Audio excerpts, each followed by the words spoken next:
The band began in the mid-1960s when John Geils transferred from Northeastern University in Boston to Worcester Polytechnic Institute for a couple of semesters. The group was originally known as Snoopy and the Sopwith Camels, and it was an acoustic blues trio with Geils on guitar, Danny Klein on bass, also known as Dr. Funk, and harmonica player Richard Salwitz, known as Magic Dick. In 1968, the band shifted gears, going electric and enlisting the help of two more Boston musicians, drummer Stephen Bladd and vocalist Peter Blankenfeld, a fast-talking former WBCN disc jockey known as Peter Wolf. James Cotton and Lil Walter were early influences. They changed their name to the J. Geils Blues Band, eventually dropped the word blues from their name. Soon after, keyboardist Seth Justman joined the band, and the band began to gain a following in the Boston area. The band deliberated over several different contracts, and they eventually decided on Atlantic Records in 1970. The J. Geils Band recorded their debut album, The J. Geils Band, in August 1970 at A&R Studios in New York City, and was released in November 1970. They spent the better part of 1970 touring the United States, opening for artists as diverse as B.B. King, Johnny Winter, the Allman Brothers, and the Byrds. With the release of their first single, a rock cover of the Contours Motown hit First I Look at the Purse, the band began to gain airplay. With a series of successful singles in the early 1970s, the band would gain more AM radio airplay, the first of which was a cover version of the Valentinos' Looking for a Love, which appeared on their second album, The Morning After, and was their top 40 debut in 1972. It reached number 39 on the Billboard Hot 100 chart. The album was released in October 1971. The song Cry One More Time, also on The Morning After, was later covered by Graham Parsons on his debut album in 1973. The band quickly began to gain a big following in the United States thanks to their frenetic live shows, which featured singer Peter Wolf's charismatic stage antics as well as the band's creative usage of the harmonica as a lead instrument. The Allman Brothers Band chose the J. Geils Band as their favorite local band on August 17, 1971 at a gig on Boston Common. Both bands later performed at the Fillmore East final show before it closed. Even though the band was based in Boston, it has always regarded Detroit to be its second home due to its huge popularity there. The Cinderella Ballroom and the Pine Knob Music Theater in Detroit were used to record two of the band's 3 live CDs.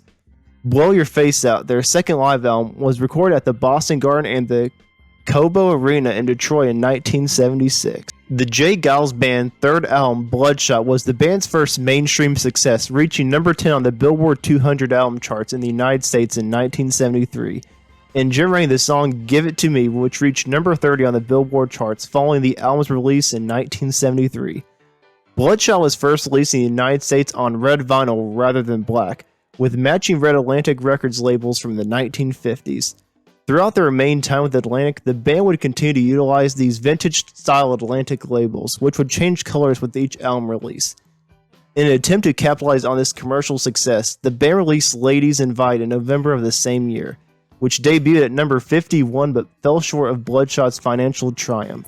After spending much of 1974 on the road, the band returned to the studio to create their fifth album, Nightmares and Other Tales from the Vinyl Jungle, which had a massive hit single, the Justman Wolf song Must Have Got Lost, which peaked at number 12 on the Billboard Hot 100 early 1975.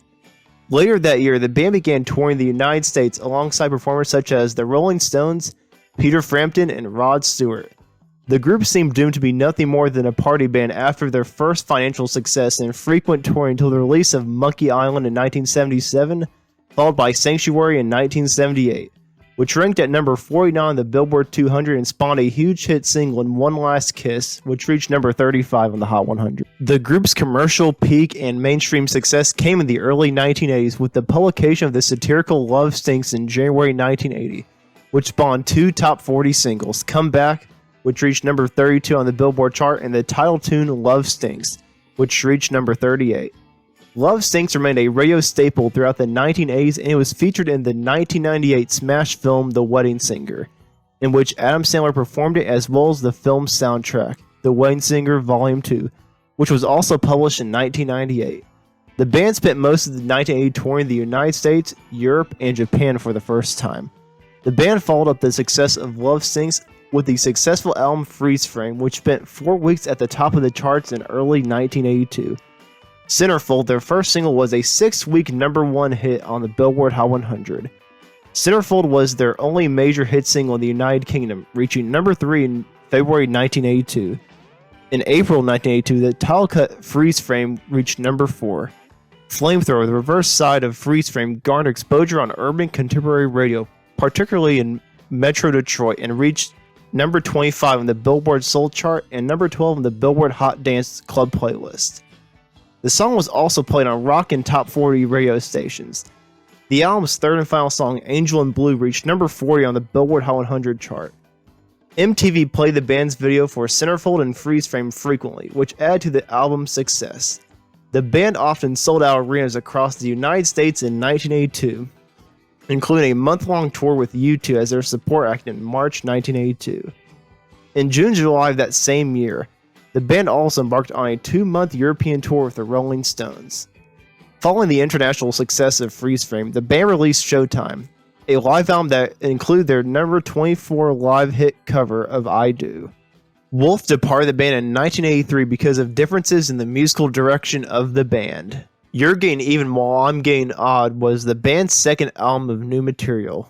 In Wolf's absence, Seth Justman took over as lead vocalist. The album only had one hit, Concealed Weapons, and it was a commercial flop. After delivering the title song to the 1985 horror picture Fright Night, the group dissolved in 1985. Geils began restoring sports cars in Massachusetts after the band's dissolution in 1985, and he opened the performance shop KTR European Motorsports in Ayer, Massachusetts. In 1992, he reunited with his former bandmate Richard Magic Dick Solwitz to create Blues Time, which produced 2 albums on Rounder Records, Blues Time from 1994 and Little Car Blues from 1996. Geils produced the album Nail It for the Massachusetts-based blues rock band The Installers in 2004. He also performed live with the group on occasion. Magic Dick played harmonica and sang on a live album called Command Performance by the legendary Rhythm and Blues Revue, which featured the Tommy Castro Band, Diana Bogart, Ronnie Baker Brooks, and others. Since 2007, he has traveled with the legendary Rhythm and Blues Revue on several blues cruises as well as on land-based concerts. And he is still performing as part of an acoustic duet, and he even released an album called About Time. Peter Wolf went on to have a fairly successful solo career, charting 6 solo singles on the Billboard Hot 100 in the 80s and early 1990s. He continued to release albums far into the 2010s, with his most recent release, A Cure for Loneliness, arriving in 2016. During the early half of 2008, he performed with Kid Rock and continues to tour extensively with his solo band, the Midnight Travelers. In 1999, the band reassembled with Wolf for a 13-city tour of the East Coast and Upper Midwest. Sim Kane, the drummer for the Rollins Band, stepped in on drums for this tour, which also featured backing vocalists Andrika Hall and Catherine Russell, as well as the Uptown Horns, who had appeared with the group on its Freeze Frame tour. Wolf resumed traveling with his backup band after the 1999 reunion tour. The band reassembled with drummer Marty Richards on February 26, 2005 at the Charles Hotel in Cambridge, Massachusetts, for a charity performance benefiting the Cam Neely Foundation for Cancer Care.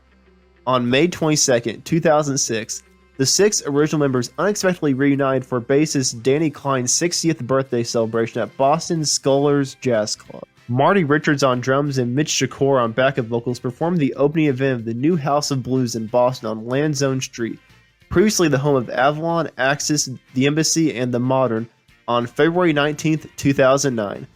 Following that, they performed 2 performances at Detroit's Fillmore Theater on April 24th and 25th, formerly State Theater. On April 28th, they also performed a second concert on Landzone Street.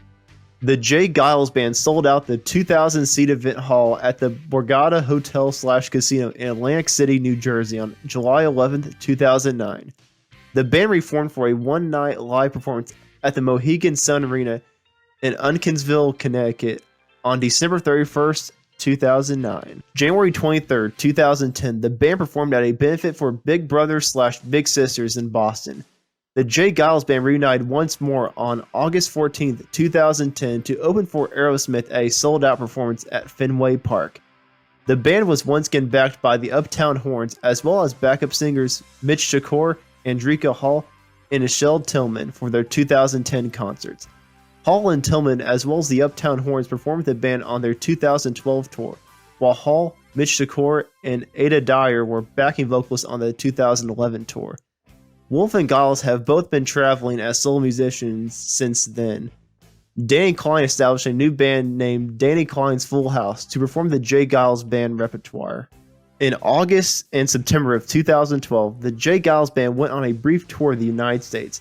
They did, however, leave for the tour without J. Geils, who was replaced by traveling guitarist Duke Levine and Kevin Barry, as well as touring drummer Tom Arey.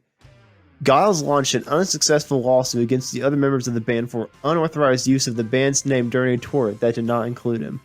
In the complaint, he identified band members Richard Sawitz, Danny Klein, Peter Wolf, and Seth Adjustment, saying that they planned and colluded to continue traveling without him and were illegally using the group's trademark name.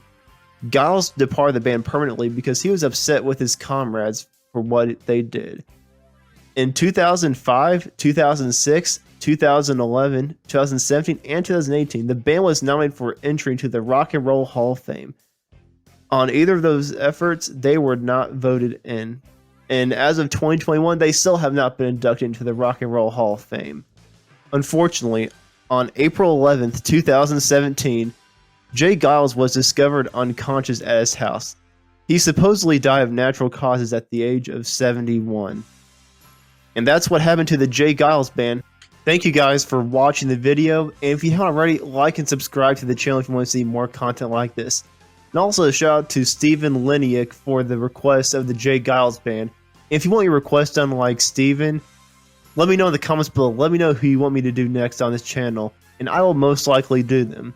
Thank you for watching, and I'll see you in the next video.